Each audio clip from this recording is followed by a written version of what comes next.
نستعينه ونستغفره ونعوذ بالله من شرور أنفسنا ومن سيئات أعمالنا من يهده الله فلا مضل له ومن يضلل فلا هادي له. أما بعد, Alhamdulillah kami baru tiba setengah jam sebelum maghrib, jadi masih narik nafas. Kiranya Pak Lurahnya kawan kami sekolah dulu. Ya, Alhamdulillah. Pak Khalid, kini Pak Khalid ini. Kiranya bawa orang rumah di dakekan Lurah. Alhamdulillah. Dari kemana? Masya Allah. Marhaban para asatiz dan yang kami hormati, orang tua kami, uda-uda, uni-uni, ibu-ibu, adik-adik yang tidak bisa disebutkan satu persatu. Barusan kami dari Dumai, jadi roadshow dari Pekanbaru, Duri, Dumai, roadshow kata kawan itu gagal-gagal teh. Untungnya ada itu tol ya, alhamdulillah, jadi bisa full. Insyaallah kita akan mengkaji karena kini malam nisfu Sya'ban. Apa arti nisfu Sya'ban? Nisfu pertengahan Sya'ban, bulan Sya'ban. Sya'ban, ada imam seorang syekh di Mekah namanya Sayyid Muhammad Alawi Al-Maliki.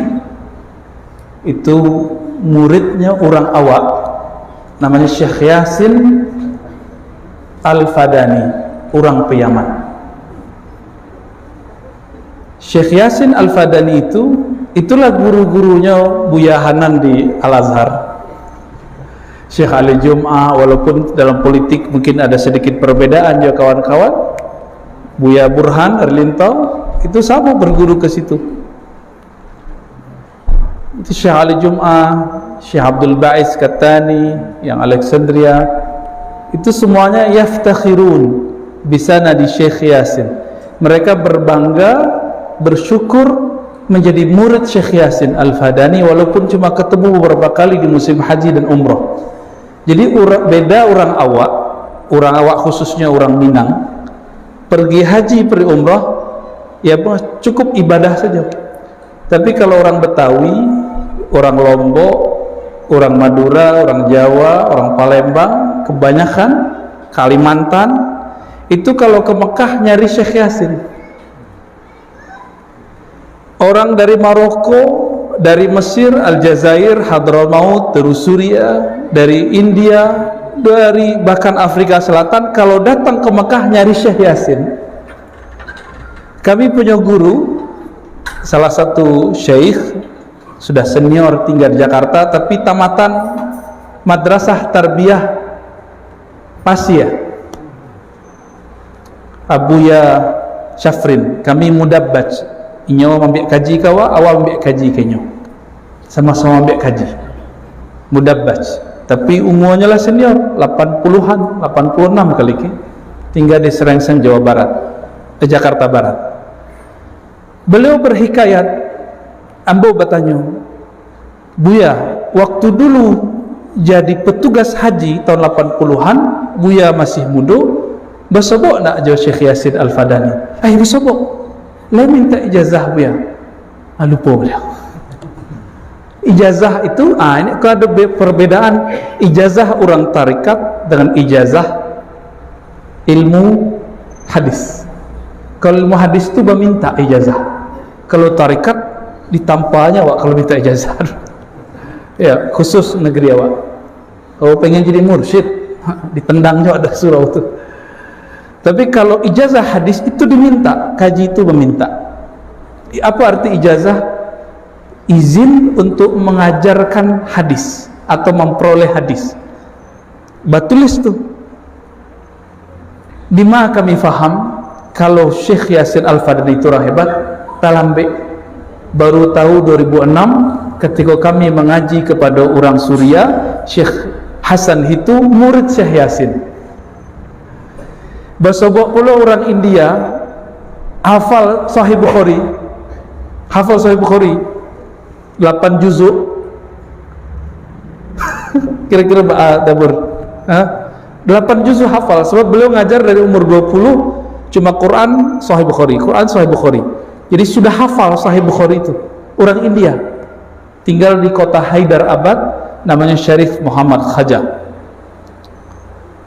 Beliau mengatakan, saya punya guruku itu berguru kepada orang yang di atasku itu berguru ke Syekh Yasin. Berarti udah generasi ketiga. Itu Syekh Khaja. Di situ kami bertanya, mana Syekh Yasin? Bertanyalah kami ke kawan orang Betawi, siapa Syekh Yasin itu? Waktu itu kemudian dijelaskan oleh Syekh Badi Sayyid Al-Laham. Beliau kini jadi ulama pengganti Syekh Nuruddin Atir di Suriah. Apa kata beliau? Min baladikum. Itu Syekh Yasin itu orang kampung kalian. Itu tepan awak. Kampung di mana? Kironya Pariaman. Kayu tanam Pariaman. Antum udah ke sono, Ustaz? Belum. Ane mau ke sono hari Rabu, ya. Jadi insyaallah kami hari Rabu datang ke pesantren ringan-ringan, berkunjung, nanti mau lihat kayu tanam tuh kayak gimana. Insya Allah pengen tahu.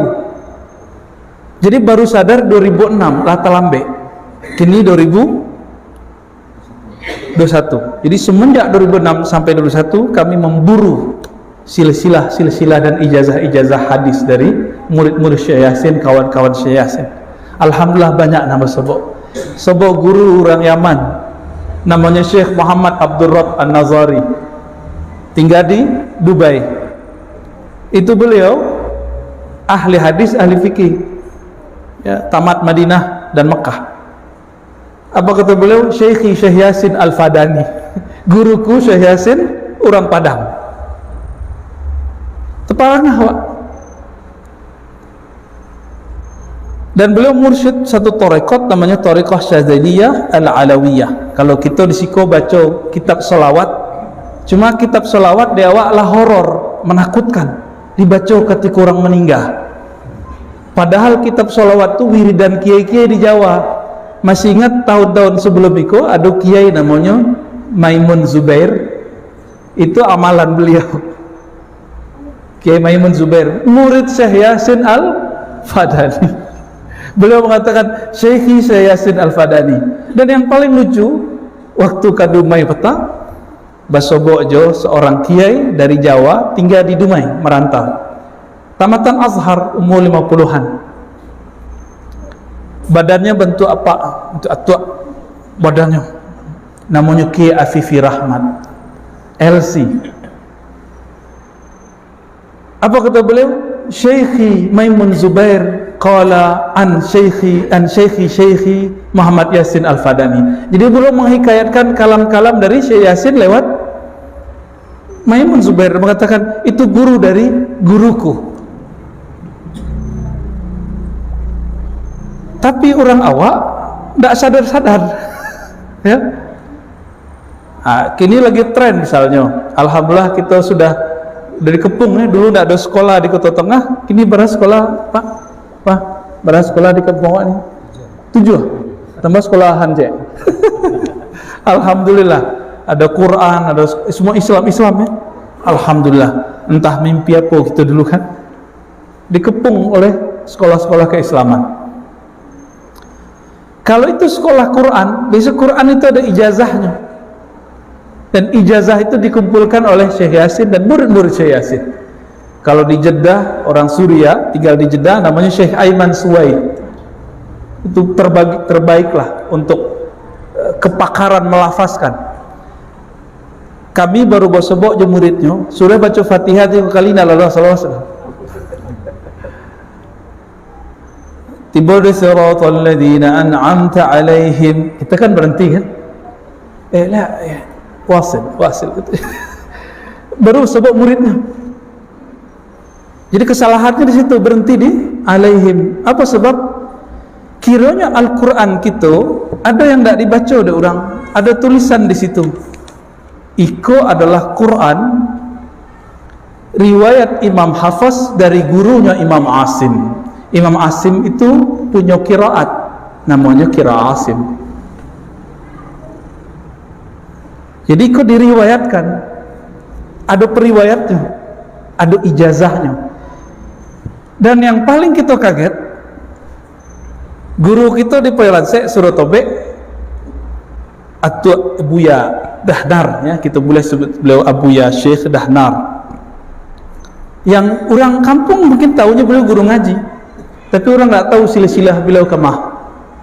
Masih hidup, alhamdulillah masih hidup. Kalau sempat kita berkunjung nanti, ya.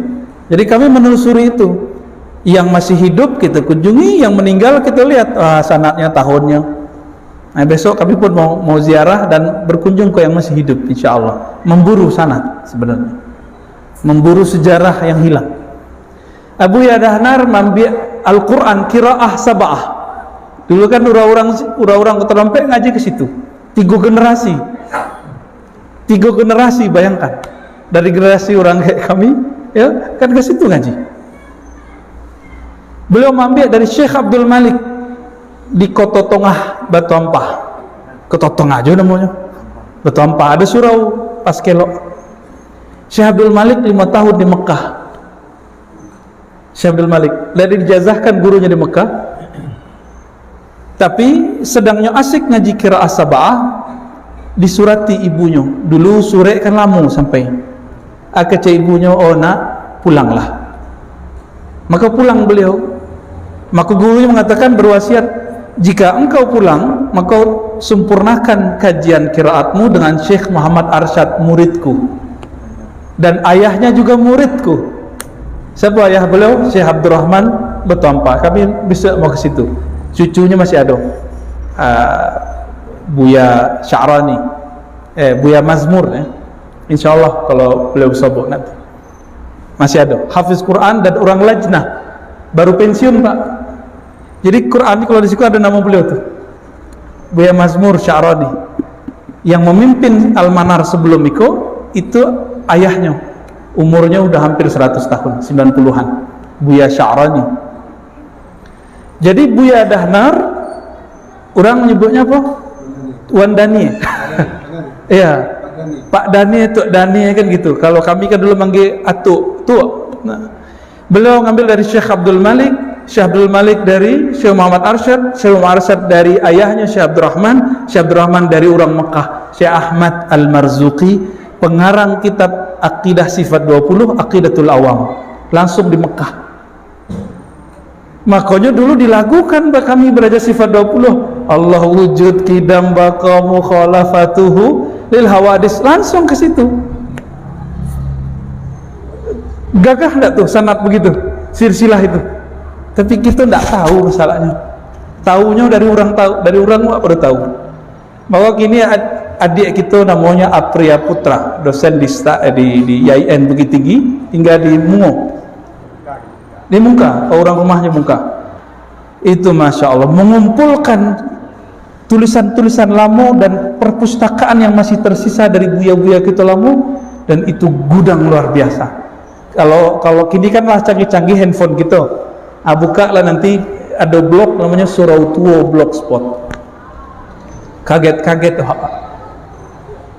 antar girang jo sedih, girang yo sedih yo. Girang dulu pernah Islam berjaya dengan ulama dan madrasah, semua banyak.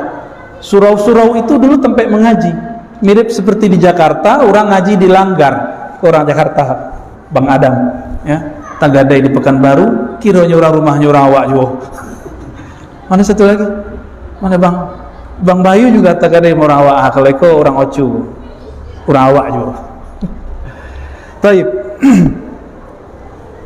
Maka kami setiap pulang, tidak hanya pulang-pulang aja, tapi emang sengaja menelusuri itu, nyatat tahun wafat, nanti dilihat, dicek sejarahnya, ketemu atau tidak sama Syekh Fulan, dan kami sudah membuatkan sedikit lembaran beberapa sanad-sanad, ya, lokal, dan itu luar biasa, ya, ulama-ulama kita luar biasa. Nah, kami berharap adik-adik kita nanti bisa menggali itu kembali, ya, digali. Amin ya rabbal alamin. Kembali ke nisfu Sya'ban. Nisfu Sya'ban ditulis oleh Sayyid Muhammad Alawi Al-Maliki, murid Syekh Yasin, orang Pari, Yaman. Syekh Muhammad itu menulis kitab judulnya Madza fi Sya'ban. Apa yang terjadi, apa rahasia di bulan Sya'ban. Ini bulan Sya'ban bukan? Sya'ban kan sebelum Ramadan. Kalau sudah nisfu Sya'ban berarti tinggal 14 hari lagi. 14 hari lagi Pak.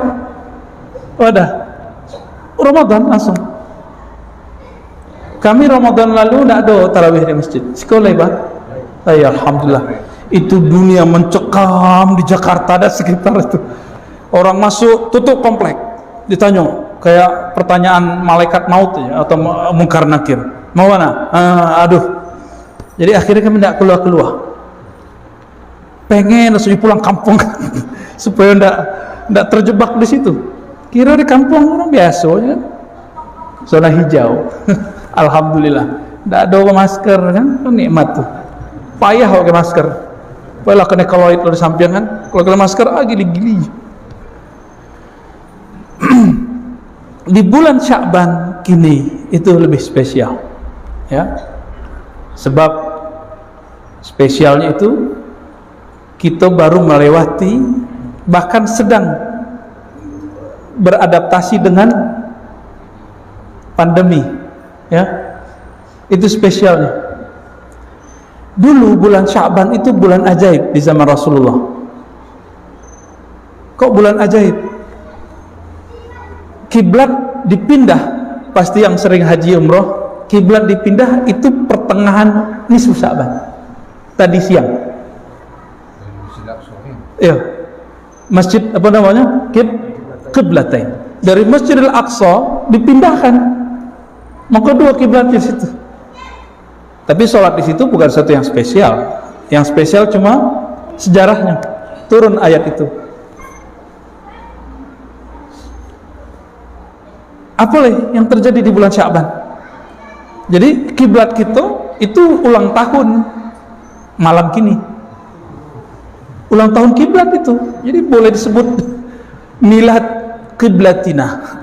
Milad hari lahirnya kiblat kita.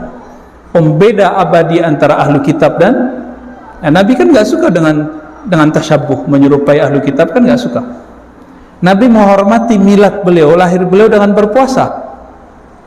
Ya, tapi kita kan tidak perlu puasa lah ya. Untuk hari milad, memang kita siapa? Ya, di miladkan. Baik. Lalu Nabi mengatakan, Innallaha la yattali'u fi lailatin nisf min Sya'ban.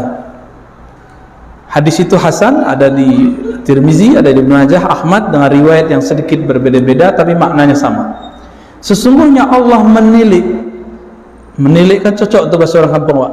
Menilik, memandang, memperhatikan pada malam nisfu Sya'ban. Fayaghfiru li ibadihi, maka ia Allah Ta'ala mengampuni semua hambanya illa tsnatain, kecuali dua, musyrik wa musyahid. Orang yang musyrik, baik musyrik yang jali, yang jelas, ataupun yang khafi, yang tersembunyi. Syirik ya termasuk percaya ke macam-macam benda ya, syirik riya tidak diampuni. Wa musyahid itu orang yang menyimpan perselisihan dan dendam. Makanya di wilayah tempat-tempat ahlus sunnah berkembang, bahkan di Hadramaut, di Mesir nggak tahu ini Sya'ban ramai nggak baca apa tuh Bu Yahana? Makan, tapi ada zikiran misalnya. Nah, khusus negeri kita Nusantara itu ulamanya memilih kira-kira ayat yang isinya membebaskan kita dari kemusyrikan apa? Nah, mereka mengatakan Yasin. Maka dipilih surat Yasin. Jadi Yasin itu simbol dari ayat tauhid. Kami bertanya kepada guru-guru kita yang tua-tua di Jawa ya. Itu ayat tauhid. Maka dibaca. Ya, kalau 3 kali itu kan makanan awam, kalau kiai 40 kali. Di Jawa itu kami punya guru, punya kawan-kawan. ba'da subuh itu wiridannya Yasin 40 kali. Apakah bid'ah? Enggak. Dalam Sahih Bukhari, Nabi SAW membolehkan seorang sahabat mengulang-ulang baca satu surat. Maka Imam Nawawi nulis kitab Al-Azkar, ada satu bab kebolehan tardidul ayah, tikrarul ayah, mengulang-ulang satu ayat, satu surat menjadi wirid dan zikir. Jadi wirid bahasa Arab itu hanya zikir yang diulang. Wirid di kampung awak artinya pengajian rutin. Pengajian rutin dan disebut wirid. Bolehlah ya, cocok logi. Jadi apa yang terjadi malam Sya'ban kini kok? Mulai dari tadi terbenam matahari, Allah menilai kolbu. Dilihat kolbu.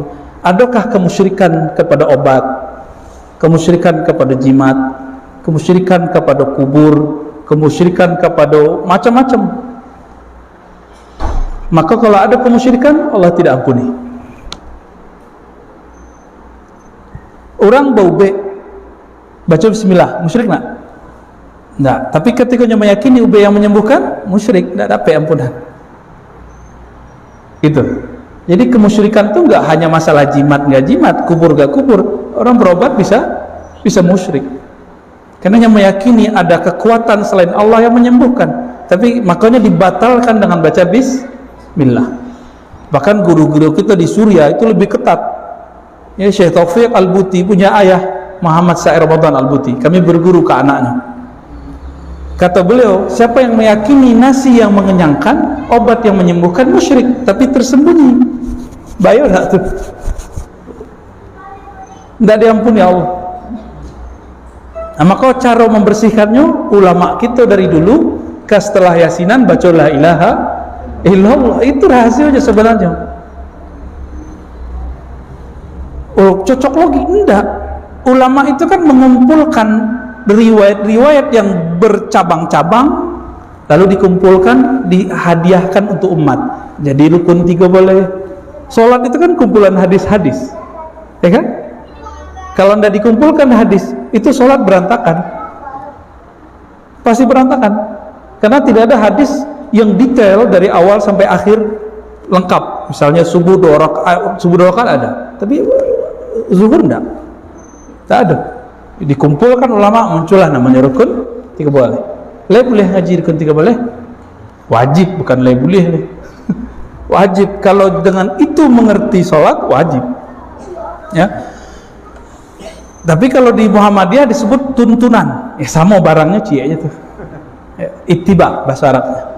Ya, huwa. Ya, tidak masalah sebenarnya, itu perbedaan istilah. Tapi malam kini ada orang yang anti dan tidak faham dengan persoalan itu, malahnya menyebarkan permusuhan. Orang baca Yasin disebutnya ahli bid'ah. Cari musuh enggak? Musyahin. Tidak diampuni orang itu. Dan yang dimusuhi dendam. Apa jatuh sok pintar. Baru temat Timur Tengah lah sok salahnya. Sama itu. Tidak diampuni. Jadi baik yang menuduh ataupun yang dituduh, yang menyindir, yang disindir harus melepaskan semua kebencian. Itu yang disebut musyahin. Musyahin orang yang menyimpan kebencian di hati. Ya ada benci awak kurang, ya nak? Kan ya ada. Betul? Ngaku lah. Iya, awak kesal je orang. Terbayangnya wajahnya kesal. Akhirnya malam kini lepaskan. Baca istighfar, astagfirullah, ya Allah, tolong lepaskan kebencian kepada si fulan, si anu. Yang aku sadari, tidak aku sadari. Kira-kira kalau orang mengamalkan rahasia di Sya'ban, masuk Ramadan, bersih ke hatinya? Itulah kok boleh meminta maaf malam nisfu Sya'ban, mau lewat mulut ataupun WA. Tidak bid'ah. Yang bid'ah itu kalau menganggap malam nisfu Sya'ban itu awak harus maaf-maafan. Jadi maaf-maafan ini cuma malam nisfu Sya'ban, itu baru bid'ah. Emang di luar yang lain enggak gitu. Itu kan aneh. Satu kali dalam hadis yang sahih Imam Muslim, Abu Hurairah pengajian Abu Hurairah itu setiap malam Jumat. Bakumku Amaliko di absen sama beliau. Siapa yang hari ini berkelahi, dendam, sakit hati kepada kawannya, memutus silaturahmi, tolong keluar, minta maaf dulu kepadanya, baru kembali ke majelisku. Separuh tuh keluar tuh, sekedar minta maaf supaya bisa mengaji ke Abu Hurairah. Jadi kami pikir-pikirlah lamu, bakok kadang-kadang majelis tuh aneh rasanya, nggak nyaman juga di majelis tuh. Pernah buyahan gitu? Pernah Ustaz? Ya, beliau kan ceramah juga kan, imam, hafiz. Pernah nggak antum dapur? Lagi kita bermajelis tapi nggak nyaman, panas. Ternyata di dalam itu baru di sholat subuh yang nggak kunut kayaknya benci dengan imam yang kunut. Kejadian nggak tuh? Kejadian. Mulai itu yang nyaman di masjid. Sebaliknya yang biasa kunut agak kesel imamnya nggak kunut. Itu sama tuh, sama-sama tidak benar itu. Kunut sunat kok masih dipersoalkan. Tapi kalau di masjid kita lah biasa kunut, ya kunut saja. Pakai adab, menghormati orang yang mendirikan dan mewakafkan masjid, kira-kira begitu. Ya. Jadi baca mendapatkan ampunan Allah. Kalau awak dapat ampunan Allah, itu sudah kewalian kecil. Wilayatun sughra, wali ketek. Lah jadi kekasih Allah, wak. Maka kalau meminta malam itu, setelah melepaskan kebencian, pasti doanya mustajab. Yang penting yakin. Kira-kira. Maka kami buka-bukalah satu kitab judulnya At-Tabsirah karya Ibnul Jauzi. Al-Hafiz Ibnul Jauzi, murid dari Syekh Abdul Qadir Jilani, tapi ahli hadis, mengkritisi banyak orang, tapi hanya memuji bab itu. Apa kata beliau? Nisfu Sya'ban itu adalah malam termulia kedua setelah Lailatul Qadar. Kiranya ada rahasia cik. Nisfu Sya'ban itu malam diangkatnya amal-amal. Dia amal. Jadi ada namanya laporan mingguan, Senin dan Kamis. Ada laporan tahunan. Itu nisfu Sya'ban. Maka Allah pandang lai beristighfar wa malamiku, lai memaafkan orang malamiku, semua amal walaupun sembahyang tak khusyuk itu diangkat. Lai khusyuk sembahyang maghrib tadi nak? Tak kan? Jujur. Banyak pikiran kan? Maafkan orang hari ini, tidak syirik, itu diangkat, diterima. Allah maafkan, ya sudah, kan khusyuk nggak wajib. Ya, jadi Allah maafkan. Kira-kira, le siap membuang dendam? Maka kita niatkan malam kini, Bismillah, ya Allah, jika ada rasa dendam, kebencian di hatiku, tolong cabut, tolong lepaskan ya Allah. Begitu juga jika ada orang merasa dendam kepadaku, ya Allah, tolong berikan kerelaan di dalam hatinya. Amin ya rabbal alamin. Lah, abang.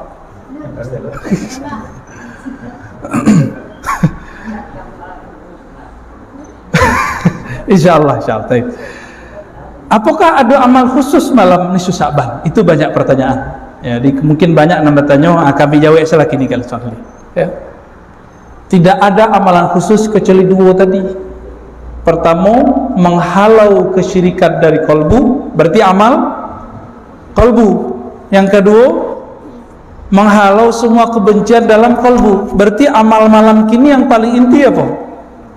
Amal kalbu. Bakok baca Yasin, sebab Yasin itu paling mudah diserap oleh kalbu. Bakok tahlil itulah pembebas dari semua kesyirikan. Tapi ada syaratnya kalau baca tahlil. Di dalam hadis Imam Bukhari dikatakan Allah mengharamkan neraka terhadap orang yang mengatakan la ilaha illallah min qalbihi aw nafsihi. Ini kami ulang-ulang. Dibacanya dari dalam kalbunya atau dari dalam dirinya. Itu dua makom tuh. Jadi orang baca la ilaha illallah ada dari kalbunya, ada dari jiwanya, pikirannya. Itu beda cara. Yang pentingnya membaca. Kalau dalam jiwanya berarti sadar ayamnya baca. kalau dalam kalbunya merasakan rahasia kalimah yang dibaca. Nah, itulah yang didapat dalam talqin zikir ulama-ulama ahli zikir. Nah, kalau ingin mendapatkan rasa itu harus diambil dari ahlinya. So ahlinya itu ngambil dari gurunya yang bersambung kepada Rasulullah. Itu tidak bisa dibaca dari buku. Di buku ditulis 1000 kalimat khusyuk, kita baca tidak jadi khusyuk. Ya tak? Khusyuk itu rasa yang ada di kalbu seorang hamba Allah yang kemudian ingin ajarkan rasa itu kepada muridnya. Sebagaimana Al-Quran, cara mencoba itu kan ditiru zahirnya, batin itu bisa ditiru, bisa dirasakan ya. Namanya talqin zikir, talqin bimbingan zikir. Talqin tidak hanya untuk orang nan mati sakarat, tapi talqin itu lebih utama untuk orang yang hidup, kita yang masih hidup. Jadi tidak ada amalan khusus dalam bentuk apapun. Jadi boleh baca Yasin, boleh baca Al-Kahfi, boleh baca Qulhu 1000, boleh, tidak masalah. Yang penting tidak diyakini bahwa Nabi membaca Yasin malam di Sa'ban. Itu. Yang Nabi perintahkan apa? Cuma 2 tadi. Buang musyrik, buang permusuhan. Namun tinggal di kampung, kan dia kadang-kadang ada bergesekan. Inilah hebatnya orang di Sebarang. Di Sebarang, di Jawa, di Banten, di Betawi, di Lombok, di Kalimantan, ini Sa'ban itu ngumpul. Lalu mereka baca doa, mengirim doa untuk orang-orang yang sudah wafat. Lalu maaf-maafan. Habis makan maaf-maafan. Untuk masuk ke hadis tidak musyahin. Itu kreativitas ulama kita di lokal. Tapi dek kawan kadang tak mengerti persoalan mengambil dalil dengan dalil itu berbeda. Makanya main bid'ah aja. Itu yang kita sedihkan. Itu tugas buyahan nanti di MUI sama Ustaz Nasrullah kan. ya masalahnya mau kan tak di rumah ya. Jadi kita tak bisa berjalan memperbaiki itu. Dulu kami pernah di satu lembaga, kita pindah-pindah kota buat training, dan itu menyedihkan. Para ustadz itu kiranya menjadi agen penyebar hadis palsu. Itu fakta pertama. Dan kedua, para ustadz yang tahu hadis kete lah berani menyalahkan amalan orang yang ada di kampungnya. Parahnya tidak tahu sejarah amalan itu apa. Kita bersyukur kepada Allah, kita punya guru-guru yang membimbing itu. Jadi tradisi yang ada di Kampawa itu bukan tradisi orang Awak, itu tradisi dibawa dari Mekah, dibawa dari Yaman, dibawa dari Suriah, dan itu sama, tidak jauh beda. Tahlil la ilaha illallah itu banyak Pak, di Yaman itu banyak, di Suriah, di Lebanon itu banyak. Guru-guru kami tahlil itu gitu, la ilaha illallah, biasa aja. Tidak tahu kalau di Mesir Pak Buyahan sama. Cuma mungkin kita kaget-kaget kalau ada orang apa Josu apa namanya ya, itu bukan keserupan, itu keasikan namanya. Itu tarekatnya tarekat Saman. Dulu kami ketika kita umur 11,5 sama jo Buyahan mambek kaji itu ke Buya Datuk Sati Hasan Basri Jalil. Tapi tiba dia awak setiap tahlil afdalu zikri la ilaha illallah pingsan, kalau nak berteriak kece orang ari tengok orang tua-tua. Tidak, kita teringat Allah. Cuma karena badan masih kete, akal belum sempurna, diagih kalimah itu langsung menggejolak. Dan sering pingsan kan semua. Pernah dulu lagi sholat pingsan. Pembuyahan tuh. Ya. Gimana nak ngaku-ngaku kan? Kita expose begini. Apa sebab itu expose?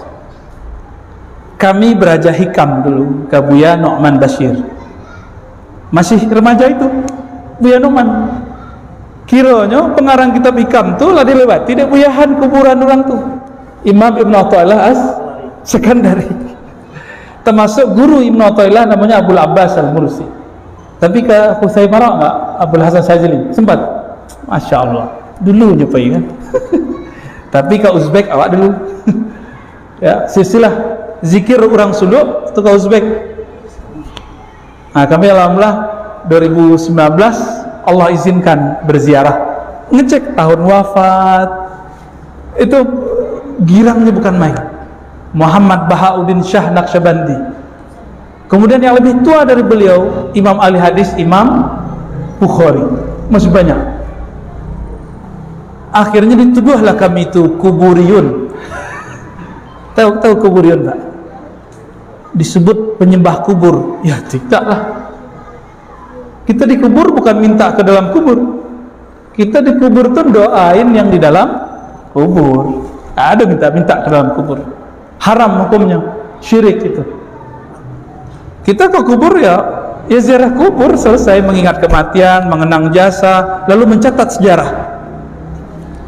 Kalau disebut kuburian artinya pemburu sejarah ahli kubur, betul. Atau yang kedua, orang yang suka mengingat kematian di kubur, insya Allah betul. Tadi kita sempat ziarah ya ke Syekh Abdul Ghani Batu Basure. Syekh Abdul Ghani itu punya murid Buya Zakaria di Padang Panjang ya, Malalo. Buya Zakaria itu punya murid namanya Buya Bashir, ayah beliau mursyid tarekat Naqsyabandi. Aku orangnya kau sama jabu muslim kok Pak di Mesir, cuman beda manhaj kan. Sama-sama Azhari ya. Tadi kan kita ziarah, alhamdulillah. Jadi antum udah lihat tuh ya, nih cicit dari keilmuannya Syekh Abdul Ghani An-Nablisi. Alhamdulillah ya. Kembali ke yang tadi, kesimpulan sederhana kajian malam kita. Malam nisfu Sya'ban adalah malam termulia setelah Lailatul Qadar. Maka kami berharap, walaupun indah ingin menggurui ya, tapi kami berharap tahun depan nisfu Sya'ban kalau tidak ada pengajian, buat zikiran apalah, yang penting orang ngumpul sudah tuh salam-salaman. Kalau bisa makan-makan, alhamdulillah. Kalau bisa siang itu dikubur, makannya nanti malam-malam. Bisa ada Pak? Tidak bisa deh. Kita sebutkan bacaan hadis itu boleh. Kalau perlu kami sengajakan pulang. Tidak usah bayar tiket. Untuk kampung apa hendak kita buat? Enak. Insya Allah ya, kalau mau kita buat apa yang dulu dibuat oleh sahabat Nabi, oleh ulama-ulama kita di Hadramaut, oleh ulama-ulama kita di Mekah ya. Insya Allah kalau mau panjang ya, zikir afdalul zikri fa'lam annahu la ilaha illallah. Dalam Quran kan tidak ada afdalul zikri. Mau dijelaskan itu satu. Yang kedua menjelang apa juga tahlil orang baca istighfar. Iya. Ada nanti ibu, ada nanti aja. Ada nanti. Bahas benar. Mas benar. Ya. Lalu negara borong Pak. Kalau joko ada nanti 3 kali ayum. Barunya apa? Iya. Sekali aja ini langsung sekali. Mana betul itu? Iya. Iya, pertanyaan apa ya? Yang pertama, fa'lam afdalu dzikri fa'lam annahu la ilaha illallah. Di dalam Al-Quran surah Muhammad ayat 9 boleh. Betul Ustaz? Ya, tanya ke beliau nomornya. Kalau salah tolong dibenarkan Ustaz. Allah berfirman kepada Nabi Muhammad SAW, "Hai Muhammad, fa'lam, ketahuilah annahu, bahwasannya ia Allah la ilaha illallah." Itu ayatnya. Wastaghfir li dzanbika sampai akhir ayat ya. Ketemu di Sunan Tirmizi. Imam Tirmizi itu murid Imam Bukhari. Punya kitab judulnya Al-Jami' As-Sahih, terkenal dengan judul Sunanut Tirmizi, kitab hadis. Sama-sama dengan Imam Bukhari, tapi lebih mudah. Beliau menulis satu bab riwayat dari Nabi. Nabi bersabda, "Afdalul dzikri la ilaha illallah." Maka dek buya-buya kita digabung lagi. Fa'lam annahu afdalul dzikri fa'lam annahu la ilaha illallah. Kira-kira gitu. Itu asalnya Pak. Jadi dapat 2 keberkahan. Pangkanya dapat hadis Nabi, tengahnya dapat Al-Quran. Bah kira-kira buya lesohina. Kaya tolong ditegur. Terus yang kedua, istighfar ya. Istighfarnya sekali, 3 kali itu barang.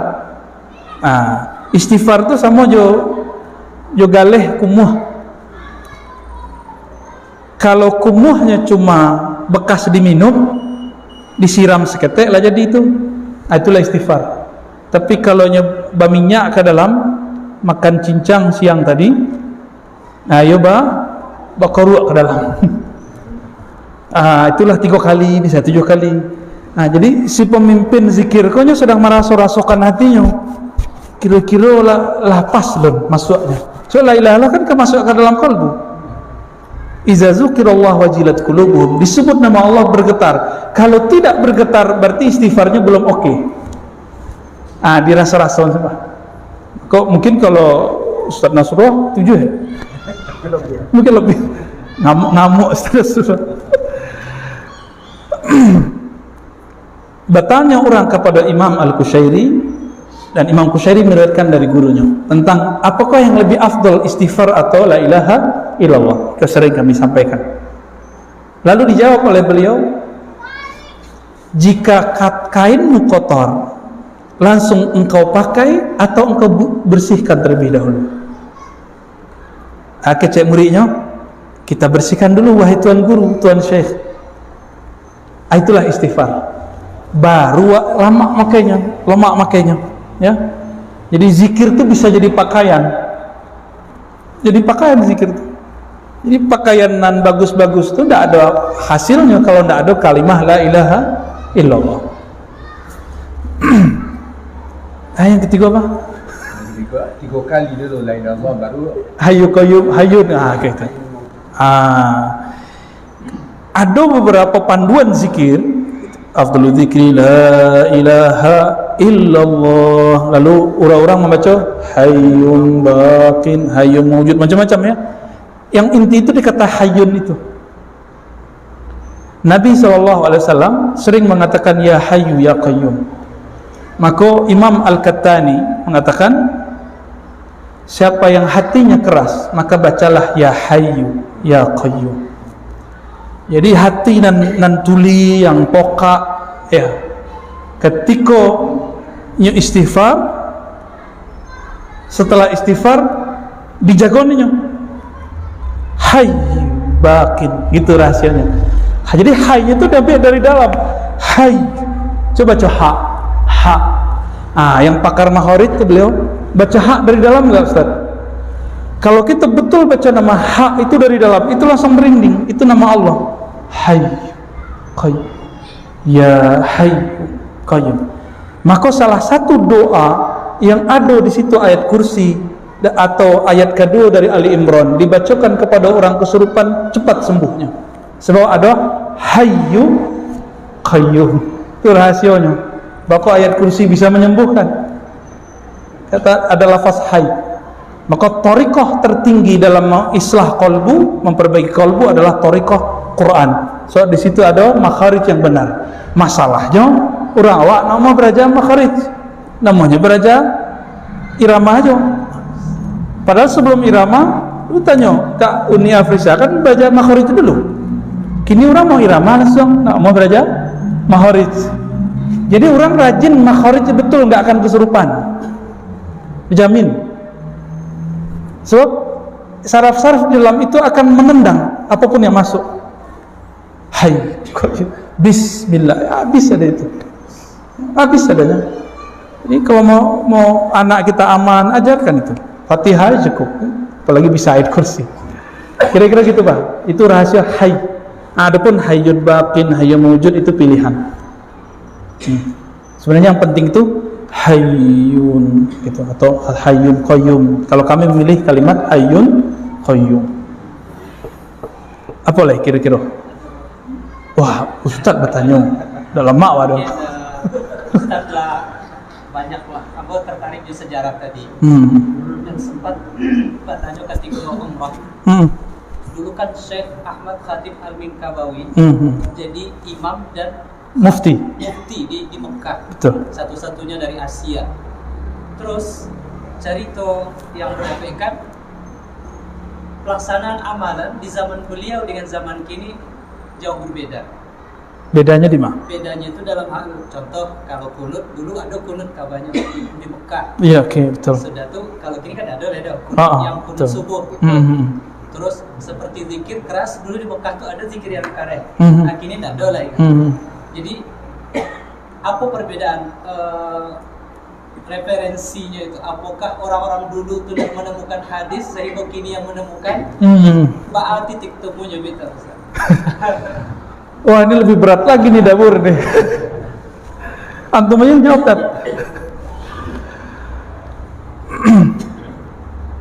Maulana Syekh Ahmad Khatib Al-Minkabawi atau Al-Minangkabawi. Kalau orang Arab nyebutnya Mangkabawi. Turunannya masih ada. Atau Minkabawi. Sama mereka nggak bisa nyebut Indonesia, susah. Nyebutnya Andonisi. Ya enggak? Ente Indonesia. Gitu. Syekh Ahmad Khatib Al-Minangkabawi bukan orang Asia pertama yang jadi imam sebenarnya.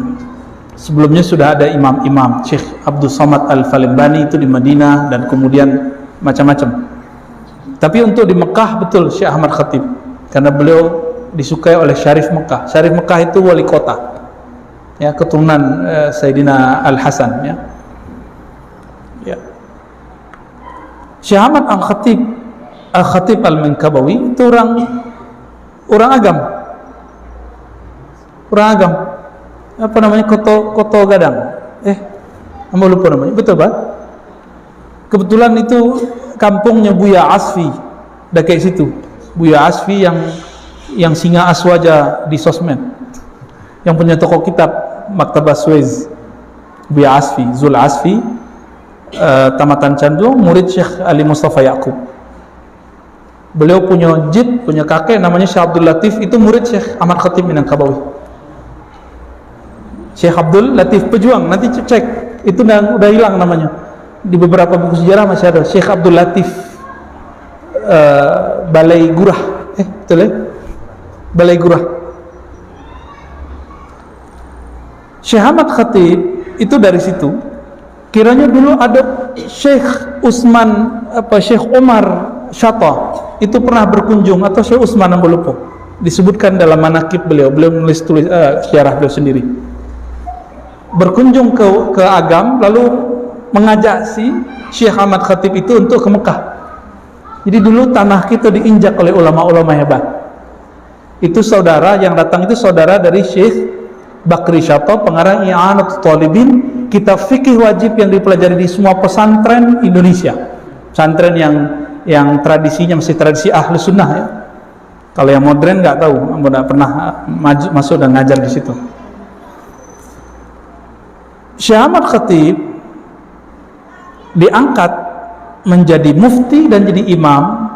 Di saat itu ada pula mufti dan imam mazhab lain. Beliau mazhabnya Syafi'i, sama dengan kita. Ada mazhab Hanbali, ada mazhab Hanafi, ada mazhab Maliki. Jadi 4 penjuru itu 4 imam. Itu dulu, ya. 1924 jatuh Turki Utsmani. Sebelum 1924 itu Hijaz sempat bertahan cuma setahun 2 tahun, kekuasaan Mamlakah Al-Hashimiyah. Tapi nggak ditulis sejarah yang ada di Indonesia. Kalau di Barat ditulis. Orientalis itu nulis sejarah itu, ya, antara percaya dan enggak, ya. Baru kemudian terbangun negara Saudi. Saudi itu Al Saud itu sudah jatuh bangun dan itu kebangkitan yang ketiga kali.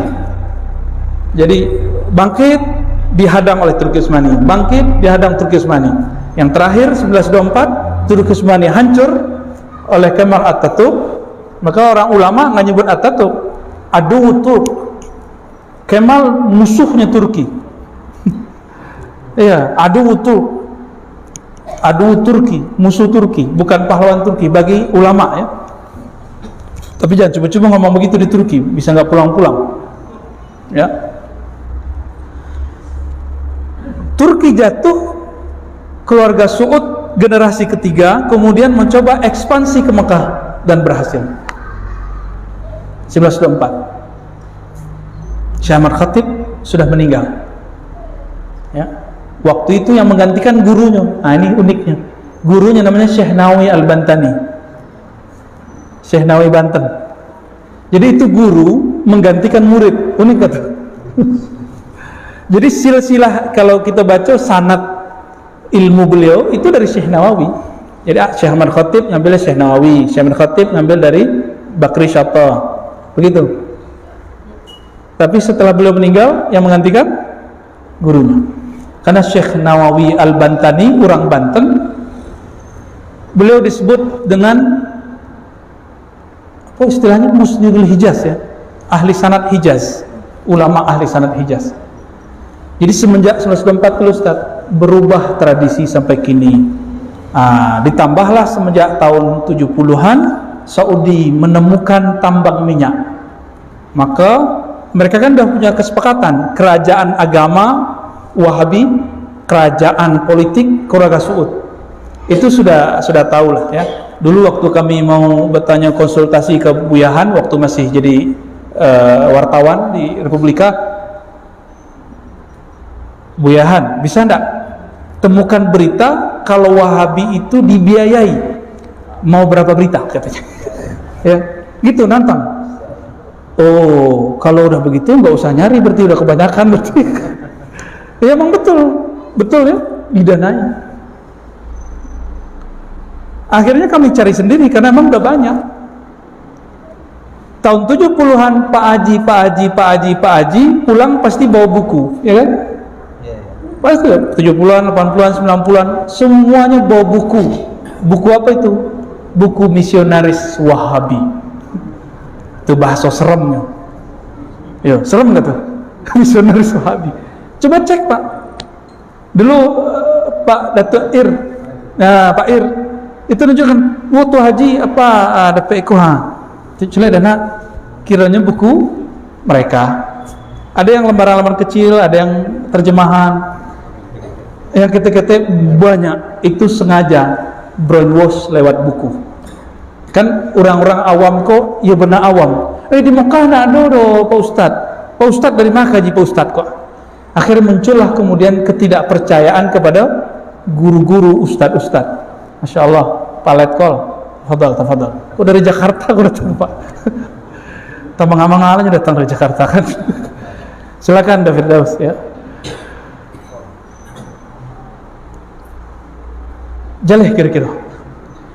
Tapi sampai tahun 70-an, 80-an awal, guru-guru kita yang ahli sunnah yang bermazhab, berakidah Asy'ariyah dan bertasawuf masih ngajar di Masjidil Haram.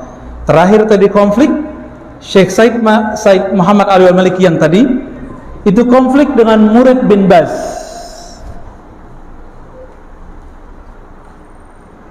Murid bin Baz dan Syekh bin Baz itu polemik akhirnya beliau tidak boleh ngajar di Mekah. Ada video terakhir beliau lagi di Mekah ngajar di Masjidil Haram.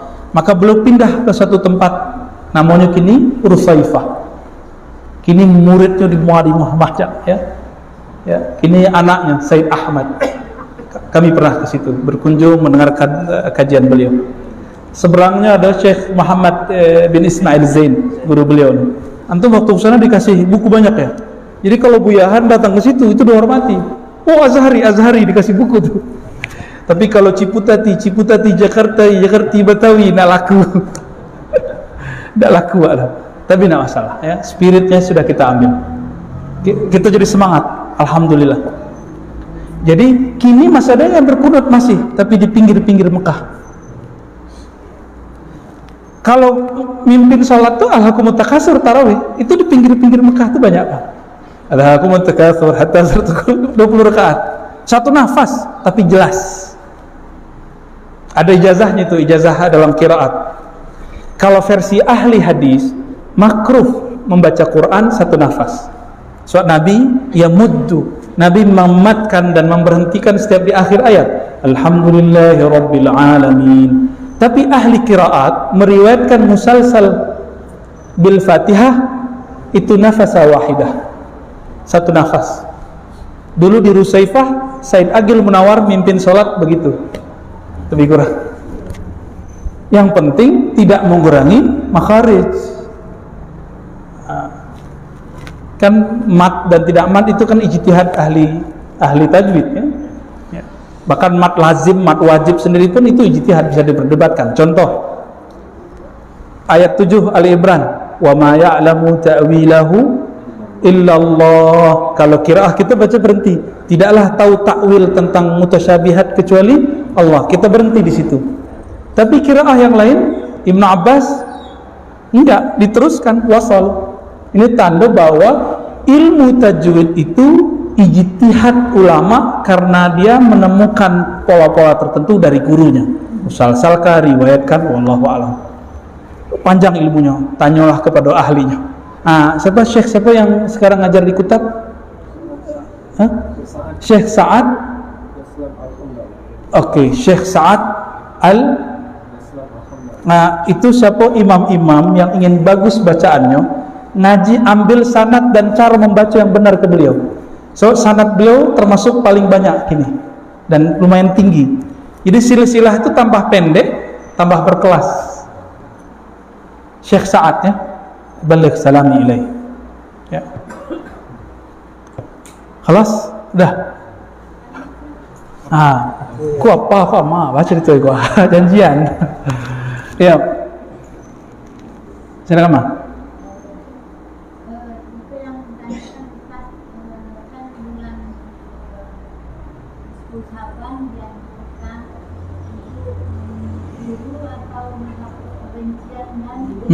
Ya. Jadi baca dan menghapuskan ataukah bisa awak bisa dengan awak menentukan hapus menyebut nama manusia atau disebutkan nama Ya. bisa dalam arti kan Ya. jadi kan mungkin awak tak mempunyai kebencian atau dendam Pasti ada.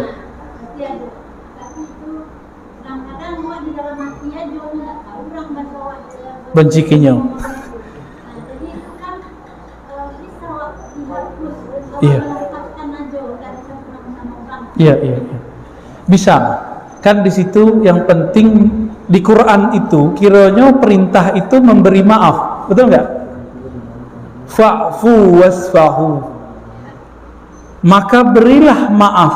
Apa maaf afu dalam bahasa Arab? Afu itu kelebihan jiwa, kelebihan hati. Kalau bahasa Indonesianya berjiwa besar. Kalau berjiwa besar, ada orang yang menyinggung awak nampak seketik, sehingga tak terhitung, tak dihitung. Jadi pertanyaannya, apakah harus menghapus kebencian itu dengan menyebutkan satu-satu? Tidak. Cukup katakan, ya Allah, apapun kebencian di hati aku, tolong cabut dan hapuskan. Itu cukup. Itu kan Allah mudah. Allah kan bolak-balik kolbu mudah. Coba lihat, nih waktu zaman politik. Yang dicoblos 02, yang menang 01. Yang dicoblos jadi menteri 0. Ya kan? Itu percepatan kolbu itu bisa berubah. Ya kan? Maka di politik kawan jadi lawan, lawan jadi kawan, kan ada politisi. Ya, kayaknya ada caleg-caleg yang lain nih. Ya, itu betul. Coba, ya Pak. Iya. Hari kini malam bekol berubah. Usul akan sama. Tuh, praktisi. Itu terjadi. Politik itu dimanapun ada akan memecah. Dimanapun ada akan memecah. Masuk ke masjid, mecah masjid. Ustaz, masjid harus berpolitik. Bukan, Islam mengajarkan berpolitik, tapi masjid tidak mesti berpolitik. Dua hal yang berbeda. Dulu Nabi membicarakan politik di masjid. Dulu kan tuanya Nabi di masjid. Kini kan tuanya lado DPR. Lado kan tuh cabang, kan tuh ranting. Situlah, obrolan di situ atau di ruang-ruang lain. Masjid milik kita bersama. Pasti beda-beda pilihan kan? Jangan-jangan ada yang nggak milih milih diri sendiri gitu. Jadi boleh kita umumkan saja tidak usah disebut satu persatu. Letih lah awak nyebut cici kan. Nah. Ih, bahasa ustaz kali.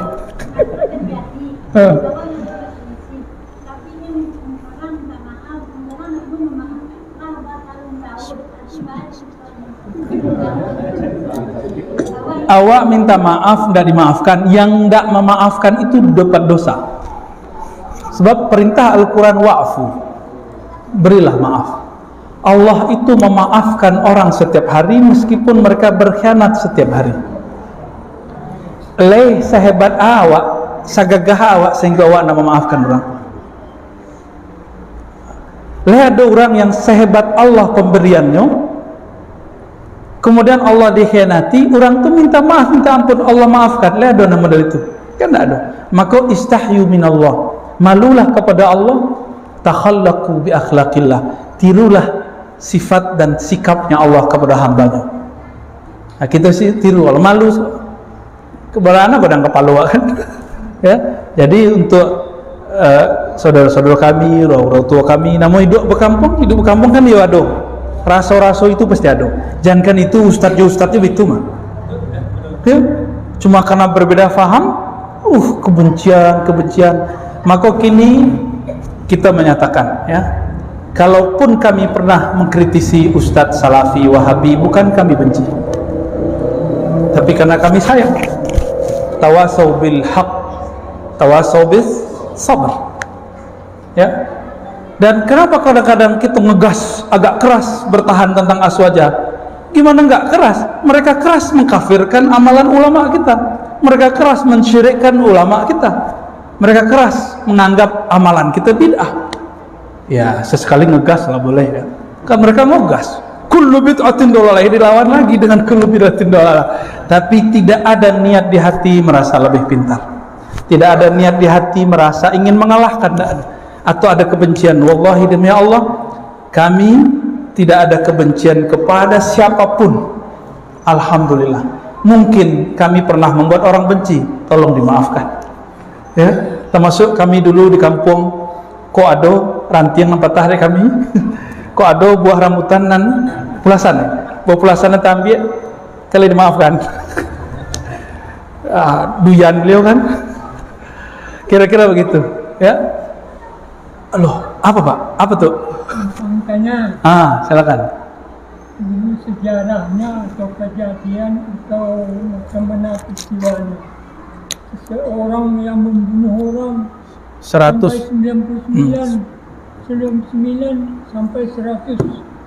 Jadi sebanyak itu orang yang dibunuhnya, tenang aja semua orang dengan dia.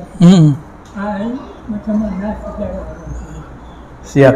Sehingga sampai datang malaikat Menyelamatkannya. mengadilinya. Itu kami. Bapak nggak bunuh orang kan? Aman deh, aman. Siap. Oke, baik. Beliau pensiunan tentara. Oh, berarti berdekatan dengan darah itu Pak. Alhamdulillah. Marhaban Pak, selamat datang. Alhamdulillah. Nanti ambil kaji ke guru kita, Buya Kasril. Jelas. Nanti ambo kasih tahu ya. Tuh murid di samping. Kisah mengenai orang yang membunuh 99 orang, tapi di hatinya pengen tobat.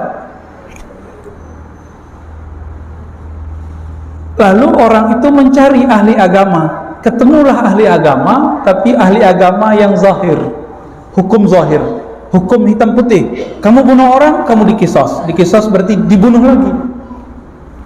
Hukum hitam putih. Salah, neraka gitu.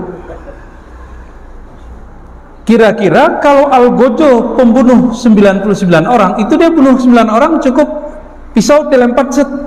Ya, kayak film-film Cina itu. Ya. Satu gerakan mati. Itu hobinya. Kami dulu baca komiknya Buyahan. Dia jago buat komik itu dulu. Gorok dalam sesaat. Ganas juga imajinasinya Buyahan dulu ya. Akhirnya kan si Syekh ngomong, ente ahlun nar, kamu ini pasti masuk neraka. Dibacain ayat di dalam Taurat, persis seperti dalam surah Al-Maidah itu. Akhirnya pedangnya langsung melayang, susut mati. Tambah takutlah orang di kampung. Tapi setiap selesai membunuh, beliau menyesal. Jadi jangan dikira orang pembunuh itu hatinya gelap semua. Ada titik cahaya di kalbunya. Pemabuk, orang main hati, main badan, itu pasti hatinya menjerit ketika maksiat. Jadi nggak usah jijik sama mereka, jijik sama kita yang jijik sama mereka. Kemudian terdengarlah di ujung kampung ada seorang yang tidak terkenal, wali Allah, sangat penyayang kepada makhluk. Maka datanglah dia, ngadu, Tuan Syekh, kata orang, engkau wali Allah. Saya sudah bunuh 100 orang, yang 100-nya ulama besar di kota. Apakah masih bisa kembali kepada Allah? Kembali bahasa Arabnya tobat. Apakah masih bisa diterima oleh Allah? Apa jawaban sang wali Allah? Siapa yang melarangmu tobat kepada Allah? Siapa yang melarangmu kembali kepada Allah? Pintu mana yang menutupmu dari Allah? Nangis dia, Pak. Merinding dia dikatakan begitu. Tapi diambil tangannya oleh Syekh, ada satu syarat, hai anak muda. Tinggalkan kampung dulu kamu jahat, kampung dulu kamu nakal. Itu kan bunuh baru satu dosa, belum dosa zina, dosa maling, dosa bakar rumah orang. Itu baru satu dosa yang disebutkan. Kalkulasi 100 orang dibunuh. Apa kata sang guru? Guru memandang di kolbunya ada satu titik cahaya kesadaran. Keluarlah engkau dari komunitasmu, kampungmu, grupmu, pergi ke kampung orang soleh di belakang bukit sana. Kira-kira begitu ilustrasinya. Di tengah perjalanan, belum sampai setengah jalan, malaikat maut gregetan. Jadi malaikat maut itu setiap hari, Pak, itu sejengkal matanya, Pak, sama kita. Dia kedip mati. Dia kedip mati, gitu aja tuh. Ada 1000 sejuta orang satu kediban mati setiap hari. Makanya Allah tuh kirim penyakit, itu sinyal. Kirim uban. Nah, uban Bapak udah banyak tuh, ya. Tapi nggak mesti juga yang uban mati duluan. Banyak yang mati duluan masih muda kan. Akhirnya sampai di situ dia jatuh, berdebatlah malaikat rahmat dan malaikat azab. Nah, kisah masyhur, guru-guru kita sudah tahu lah kisah itu. Pendek cerita, malaikat azab mengambil. Kenapa? Ini orang belum beramal. Dosanya 100 orang yang dibunuh, belum lagi dosa yang lain. Jadi malaikat tuh kayak robot, Pak, ya. Mohon maaf malaikat, ya. Kita minta maaf ke malaikat. Malaikat nggak tahu maaf juga, Pak. Nggak perlu dia maaf kita. Malaikat itu robot, chip. Disuruh zikir subhanallah sampai kiamat cuma subhanallah. Disuruh sujud cuma sujud. Disuruh ngitung amal, dia cuma ngitung amal. Dia lihat ada orang amalan buruknya banyak, maka dia langsung tarik. Tapi datang malaikat rahmat, dihitung, kalah, Pak, malaikat rahmat kalah. Tapi Allah di saat malaikat rahmat mau menghitung, Allah pendekkan bumi ke tempat bumi yang baik. Allah jauhkan bumi, tanah itu dari kampung yang lama. Maka tobatnya diterima cuma karena menang satu langkah. Satu langkah, plek, gitu. Apa kata malaikat rahmat? Saya menang, saya tarik. Tobatnya diterima. Jadi persoalan maksiat, tobat itu rahasia Allah. Maka dengan hadis ini haram membenci pemaksiat. Kita benci maksiatnya saja. Ya. Koruptor tidak boleh dibenci, korupsinya kita benci, adili. Karena perbuatannya nempel di badannya, ya kita adili dengan badan-badannya. Kira-kira gitu, Pak, ya. Jadi semoga kita jadi orang-orang yang sebelum nafas terakhir diambil oleh Allah, kita bertobat kepada Allah dan tobat kita diterima. Amin ya rabbal alamin. Mohon maaf kalau ada kalam-kalam nanda patut, kalau ada akhlak nanda sopan, ya semoga ada pintu maaf terbuka, ya. Bapak Ibu, lain maaf. Sama memaafkan kiri kanannya dalam hati saja, ya.